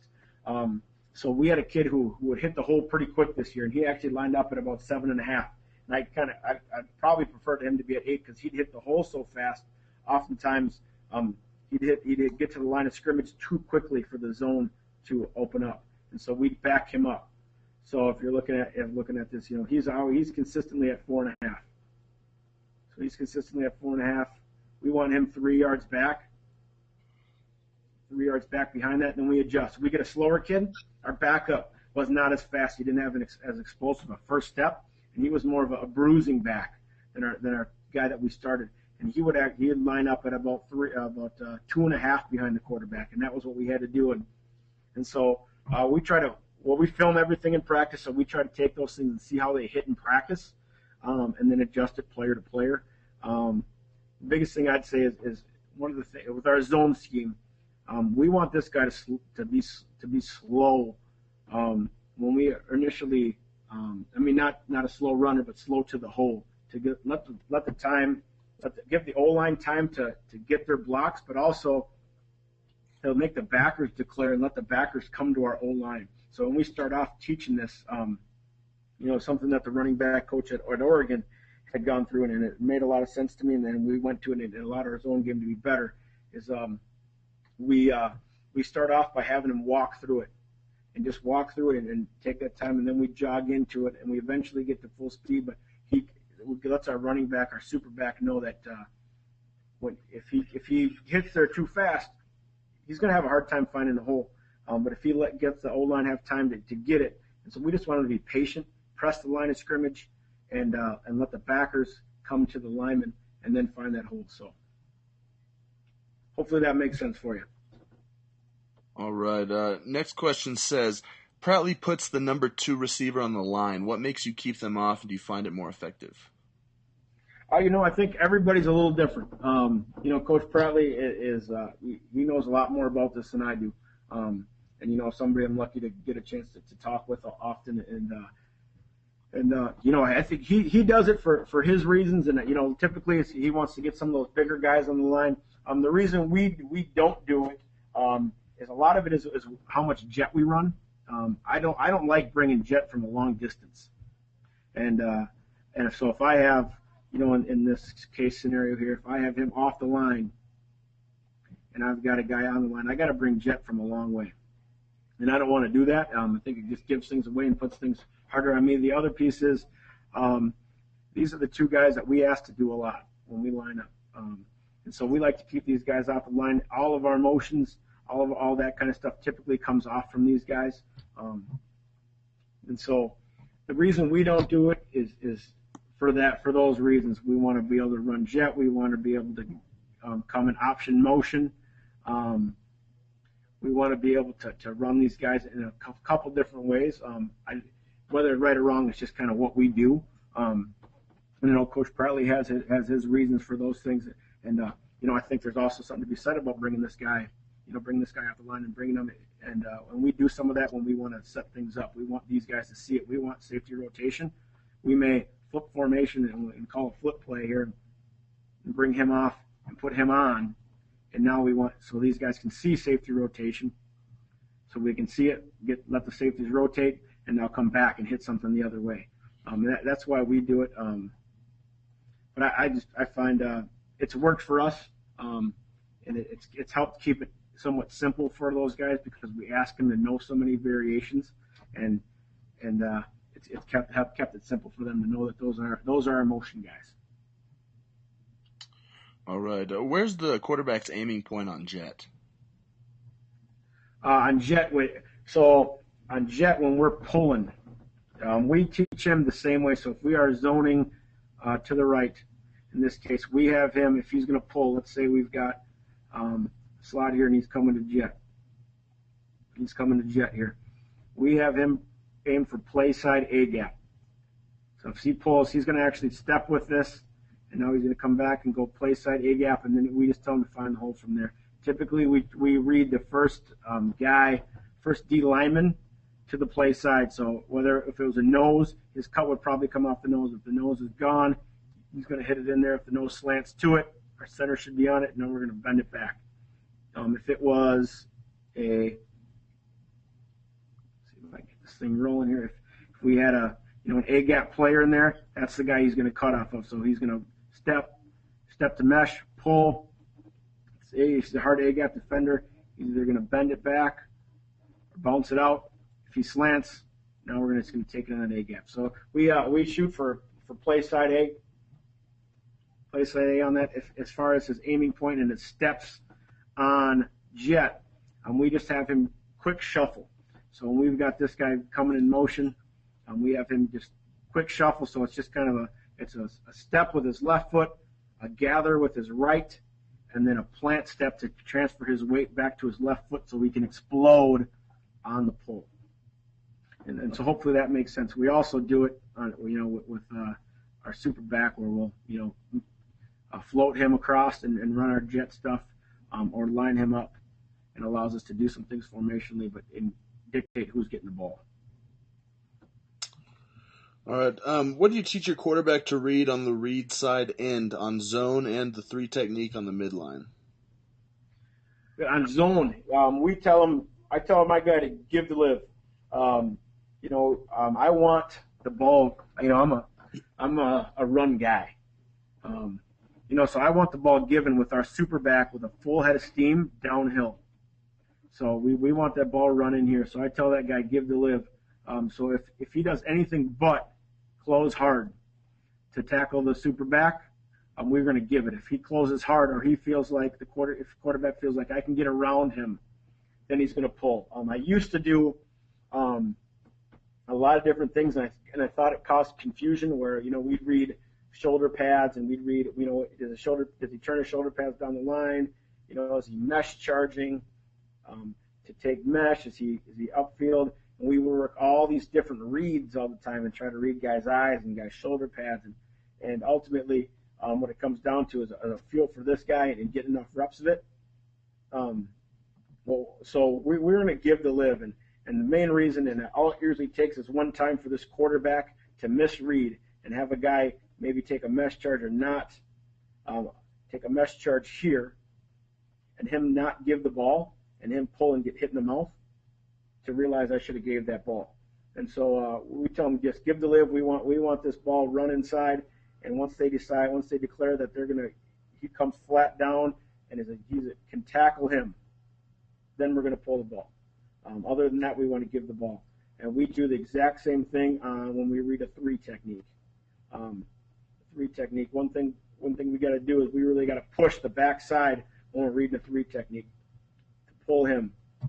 I have found, and I don't know, it might be just the dang way I was coaching it this year, but we had more success this year by yards per play when we read the 3 technique with an outside zone scheme. And I think, and I'm still doing some film study again. We just got done playing, and now he's blocking here. But when we did that, I believe the reason is it really allows him to pull it and pull it over here and makes it so he has to declare where he's going to go. I do love to play with the inside zone scheme as well. For one reason or another, we had more success running with the outside zone scheme, reading the 3 technique. But we're going to do the same thing. He's going to give the ball unless he's choosing to tackle your buddy, in which case we're going to pull him. We found this year we were about 50-50 with gives and pulls on this play. Typically, when we do this guy's going to ride this down, and it ends up being a give. But because he still can't get there. But once he feels like he's gone, we're just going to pull it and replace. We tell our quarterback on these pull and replace. With a running guy, pull and throw with a non-running guy. But when we're reading a 3 technique, it's typically pull and replace where that guy was coming from, because that's where the opening is. So hopefully that helps and makes sense for you. Right. What are the quarterback steps on the read option? Good question. Very good question. Our steps are we just want to turn and open up. So I have that guy almost like spin on an axis. So if we were running read option, let's say we're this case we're zoning to the left. So we're gonna come here and zone this way, and we're gonna read this 5 technique over here. I'll go through both steps here. I should have done that. We're gonna actually have him.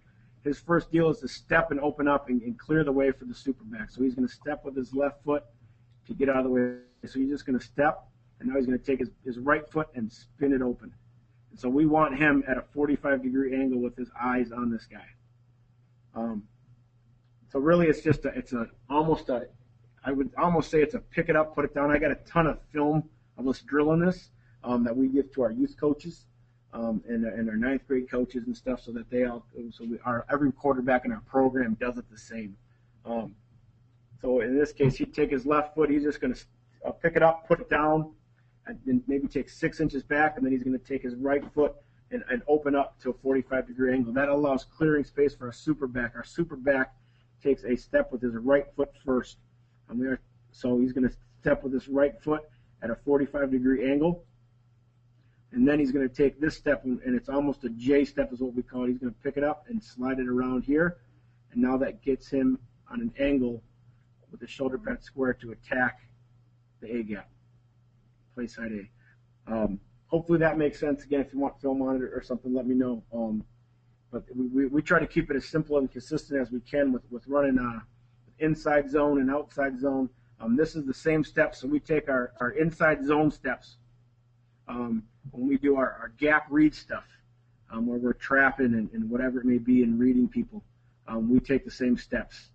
So we don't change that. So we've got a consistency with our read game. The only time that steps change are when we run our outside zone schemes. Is now he's got to float to get across. So he's going to float and take an angle right here to come across. So he's floating. He's going to plant with his right foot here, step with his left foot, and attack the play side hip of the quarterback. Our quarterback is going to step. He's just going to, again, pick it up. And he's going to almost slide back to give that superback room to get across. But we don't turn at a 45 quite the way we do when we're inside zone reading. Hopefully that makes sense for you there. All right. The coach installing this offense now, do you start with the zone read or zone portion of your scheme? What was that? Do you start with the zone read or just the zone portion of your scheme? We start with zone read. All our guys know is zone read and zone triple. We don't ever really just turn and hand the ball off in our zone scheme. I guess the reason for that is I'm just stubborn and I like option football and I think it gives us an advantage. And so we don't ever do that. If we were ever to do that like we do in the stretch play, we will find somebody. We will insert, a fullback here who can block the guy we were going to read, and so we can turn and hand it off. Or we'll fake jet motion away to hold this guy, and then turn and hand it off. All our stuff is really jet read stuff. That's our old linemen never have to worry about being responsible for a backside DN or backside backside player. So they know they all have responsibility to zone. Whenever we want to do something, I've got to be creative as a coordinator and find ways if we want to give the ball to hold this guy so we can run it. So we do things like this where we're going to take a slot over here and motion him this way, and then fake the jet and just turn and hand it off. We'll line up in trips, and let me click off that here. We'll line up in trips and say they've got edge guys coming. They want to take a backer and put him here. Well, we'll line up in trips so we have an extra blocker here. And now we'll motion this guy. So now we can get him to align to a trips, and now we can zone this way. Fake jet, hold the DN, fake the jet, turn and hand it off. Or if we know backers of the guys making plays on jet, we'll block this guy or have him sift through and be a B-gap player and block whoever shows, because one of these guys has to be the C-gap player and respect jet. So we just try to find ways to execute our zone read portion of it without changing things for the O-line. I just don't want the O-line to have to think when we've called just zone, we've got to block the backside end. That's just another thing for them to think about. We want them just to be, this is the one scheme that they need to know. All right. Next question says, I'm a defensive coordinator trying to see how this offense works. What defensive scheme gives you the most trouble? Oh, that's a good question. Shit, I don't know if I should say it, but things that you can send me an email and we can talk on the phone all you want, man. Things that really give us our problems we found is if our quarterback's having a tough night reading. We practice that so much that we haven't run into it a lot, but if we find that with the no huddle tempo that we go at, teams need to be pretty vanilla. Blitzes don't hurt us as much just because of the zone scheme in there. We can pick blitzes up on the fly. One thing that does give us problems, and we've spent a tremendous amount of time in the past couple off seasons of finding positive solutions. And one of the reasons why we went to zone bubble is edge pressure stuff. And when teams are trying to bring both side edge pressures, and wheel formation, things like that. When we know teams get that, we know we're going to end up throwing the ball more and getting out to the perimeter more, and so some of those things can give us problems because we've got to change and do a Momo block to get outside. we've got to kind of change one thing, so we've got to make an O-line call and make sure we're secure on making our O-line call. So I'm just going to draw it up against the 3-4. But and then we've got to account for this guy who's coming off the edge. So we account for this guy with our O-line, or we'll line up with a slot and say, now you block him. And now the quarterback only needs to worry about this guy, which he worries about every play, and now he can get it out there and throw it. But those things, I'd love to talk to you more about it. Shoot me an email or shoot me a phone call when we're done here, and when we can talk about some of those things, and I can send you some film with some of the things that gave us some troubles this year. All right, perfect. In your double wing look, how far are the wings from the tackles? When we go double wing, we go 1 by 1. And so the reason we go 1 by 1 is we want these guys to have, so we're going 1 foot or 1 yard here, and he's going to be right here. These guys are almost, they're kind of hybrid players when we put them there. And so it allows us to change up personnel too. If we want a bigger package, we can take a true fullback type of guy and put him at a wing, or we can take a tight end and put him as a wing. And now it just creates problems. So we want these guys to be immediate vertical threats. We also want these guys to be able to, when we do option and we do those things, option jet, we want to leave late and be in a hurry. So we don't want our guys too wide that they can't do that. So we almost leave at the snap of the ball to get in our option or a jet. So that allows us to do both of those things and be immediate threats. We found if we line up any tighter, we're no longer vertical threats, and defenses can treat us and play us differently. And so that's why we go 1 by 1. We also go quite a bit of doubles and trips and wide trips and then those type of things. We vary formation a lot just to try to give us an advantage. But we usually, whatever we line, we have a reason for why we're lining up in certain formations. All right. Do you change the depth for the super on stretch? On stretch, we don't. So this is probably drawn too close. But if he's already at 4.5, and in this case we've got him 3 yards behind. So now we're at about, and that's where their toes are. So he's at 7.5 right now. This year this guy lined up at about 8, and so. What we do is we just have him step flat with his right foot to give it time. So he's going to just open up and step, and now he's going to take his next foot and come this way. Now we're going to attack the hip of the tackle.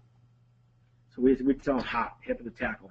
When we go guard, we tell him hip of the guard, and hip of the center there. So he's going to do that. Now our quarterback is just going to catch, turn, and run to reach that guy and get out there and stretch. It's one of the plays that we found it is very inexpensive. We don't have to spend a ton of time repping it. Once they got it, they got it. And so that's why we do it that way. But we don't try to change the depth. We try to just slow him down by taking a flat step and allowing everything else to have time. All right. We might have talked about this one briefly before. I don't exactly remember, but what's the quarterback's footwork on inside zone? Yeah, I talked about that a little bit. He's gonna step and replace. So if anything, it's a 6-inch maximum step, and allows him to get on his toes and spin. So if we're running inside our O-line zoning this way, superback's coming this way, he's gonna step and take a 6-inch step or step and replace on his toe, so he can spin on that. He's gonna take his right foot in this case and bring it back. So we try to do it quick. Oftentimes, the quarterbacks, they almost look like they hop into it a little bit. I don't like them to hop into it, but if they do it well, I don't change it. And so we want him to be, again, at an angle that allows him to be looking right at the read key. All right. Last question we have in here right now. So, coaches, if you have any other questions, go ahead and submit them now into the questions tab. So we can get to it before we close things up here. But what do you teach your offensive line so they don't get jammed up by the read key? We work the hell out of it. Now, I would be lying if I said it doesn't ever happen. One thing we do is we almost treat it like old school veer steps, where we want this guy to take his 45-degree zone step, and then we want him to take his neck. So if we're zoning this way, he's going to take his left foot and take a 45-degree zone step. He's going to take and dip and rip at the same time. So he's got this foot down. We want him to dip his shoulder, rip his right arm, and power his knee through. That keeps guys from getting washed down. And then climb vertical to the backer. The other thing we do is, say if we've got a head-up guy here, head up defender here, or anything like that, or if they're giving us problems, if we know if this guy, our O-lineman know if this guy crosses my face, my job is to lock on. Because he's declared himself, he's going to be a B-gap player. So that allows two things. It makes it easier on our quarterback, because if he gives it, he can no longer make the play because our tackle is locked on that guy. And also if he pulls it, now he's got an alley to run right tight outside of that guy and replace him. So that's the other piece we do, is if the guy crosses your face hard, and we tell this guy, you fight to get through, but if he's crossed your face hard, you lock on it and block that guy. So those are the two things we do. Again, we work it out a bunch of different ways. We start off by teaching the dip and rip and having PVC pipe and making those guys get underneath it and doing the shoots. The other thing we do is we take helmet caps and put them down on our turf. And so we put a helmet cap right here and have this guy take his step, and now he's got to dip and rip and scoop that helmet cap up on his way, just to work on those guys getting low and being powerful. And then we go add to it by putting we'd have a defender here, and he's going to have a bag and hit this guy as he's doing it. And then we're going to move to doing it against our D linemen and doing live reps of it. The other thing we do is we watch a lot of film and try to show our guys when they're not doing it right. And typically when their technique doesn't take them through, then we know we've got issues. So we try to fix that right away. All right. What level is your offensive line? So in relation to the line of scrimmage, like in a three-point stance, right on the line, sitting up off? That's a very good question. We try to work vertical splits. You can see it a little bit here, but we're in a three-point stance team. So our center is going to be on the ball, and we want these guys to be in a line with their helmets just past the hip of the center. So we want to create vertical splits so that it gets these defenders further away from us and allows our zone schemes to it makes it easier for us to double team and get to our spacing. And it'll also make sure that we get our contact on our second step. I don't ever want our guys to get contact on our first step, because that's the step that gets them where they need to be. So we tell our guys, your first step is to get you in position. Your second step is your power step, and then we want to drive our feet through. So getting these vertical splits allows us to do it. And then our splits here, we start with 3 feet. So we'll go start with 3 feet here, and then we adjust from there. So I guess I talked a little bit about what we would do against a three-man front, or an odd front. But if we've got a 2-eye in here, and a 5 and 3 and a 5, he's going to say he's covered. So he's 3 feet. He may step out to 4 to create a bigger gap. He's going to say he's covered. He may step out to 4. We're going to create a bigger gap in there. Right now he's covered to the inside, and he knows he's going to double team here, so he's going to cheat it down, and now he's probably going to be closer to 2. And now he's covered to the outside, so he's going to have 4 foot split. So that's kind of how it looks, and that's how we try to create seams with our double teams in there. And again, it allows us to know that we're sound wherever we're doubling, because wherever we're going to double, we're going to be okay. All right. How often do you use the hurry-up offense? That's about all we do. We go hurry up from the beginning of the game to the end of the game. We've built in some things that I ended up not using much this year, but we've built in what we call our first down tempo, where we would huddle, and that's kind of what we did 2 years ago, where we'd huddle till we got a first down, and then we'd immediately go into our no huddle, and that was something we built in case our defense just had a long drive and need a break. One thing I like about it is our D coordinator really likes it. Because he knows he's got a break in there. Our offensive guys don't like it much, because it's almost like I'm telling them they're not going to get a first down. And so we didn't do a ton of that. We do freeze on the line some. I don't do a ton of it. I probably do it about 5 to 10 times a game at the most. But we do freeze at the line. We freeze with different motions. But we're a hurry up, no huddle team. We want to get up to the ball. To give you an example, I don't it might be different where you guys are. We've got a 25-second play clock in both of our end zones, and then we have somebody who checks that out and then looks at that, and so that starts when they whistle that in. And this year we average snapping the ball at 22 seconds left on the play clock. So typically, the officials whistled it in, and we're snapping that ball almost immediately. All right, down to the last question here again. So, coaches, one more time, if you have any other questions, go ahead and get them submitted ASAP so we can get to them.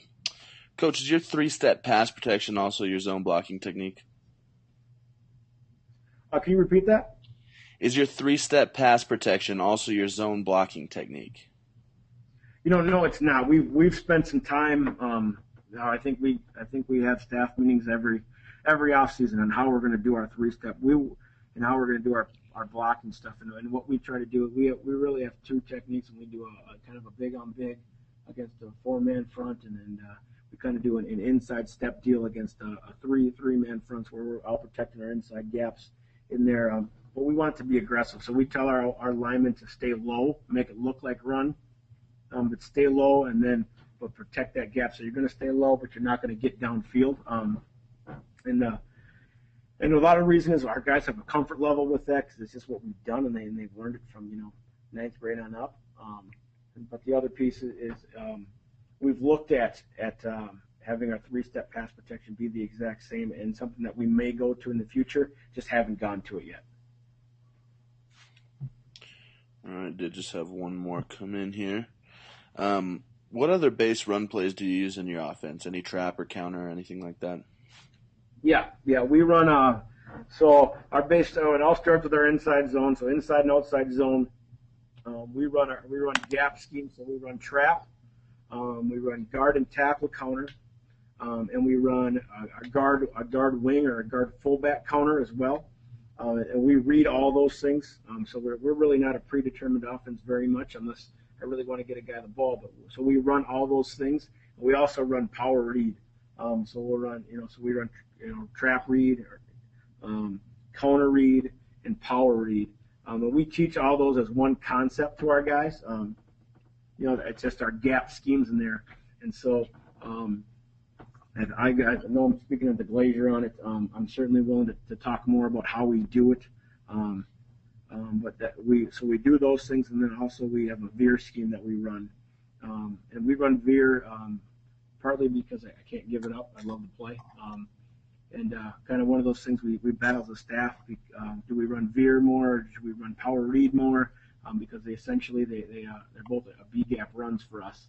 And so we go back and forth, and then they both have merit. And I think we've come to the conclusion that we like them both. And if we couldn't teach power within what we do in our gap scheme, we probably wouldn't do it. I would say, veer is probably a better play out of under center, but we get mileage off of it because of the conflict it puts backers in. And really quickly, if you look at, when we run our zone schemes and we've got a couple backers in here and we're consistently hitting things back there, we typically find this is happening.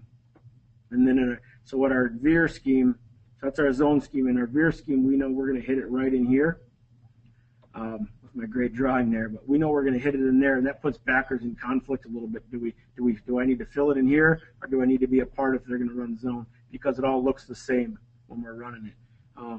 And so we do both there, and those are really our 4 schemes. We're inside zone, outside zone. Veer is more of a complement, and then our gap schemes. All right, Coach, that was awesome. It looks like that's it for the questions here. So we'll go ahead and start wrapping things up real quick while we're wrapping things up. Can you put up the slide with your contact info again, just in case guys missed that? First time? There it is. Perfect. All right, well, Coach Brown, hey, we thank you so much for sharing with us tonight, and thanks again to all you coaches who attended the webinar. Our next webinar is on Thursday. That is December the 5th. We have Coach Jeff Moore, the defensive coordinator at Framingham State. He'll be talking on the Framingham State 4-3 black shirt defense with split field coverages. So we hope to see all you guys out for that. Again, Coach Brown, thank you so much. If you ever need anything, we're looking forward to having you in Minneapolis this spring. And you're more than welcome to give myself or Alan a call anytime. All right, thank you guys. Appreciate the time, and then thank you guys all for staying on and listening. And again, if you got any questions, I love talking football. I would love to hear about what you guys are doing as well, and look forward to talking to you guys soon. All right, hey, Coach, thanks again. We really appreciate it. Thank you. All right, and all attendees, we thank you guys again for coming out tonight. Again, next webinar is Thursday, December 5th. We're talking on the Framingham State 4-3 defense. We hope everybody has a good night. Thanks.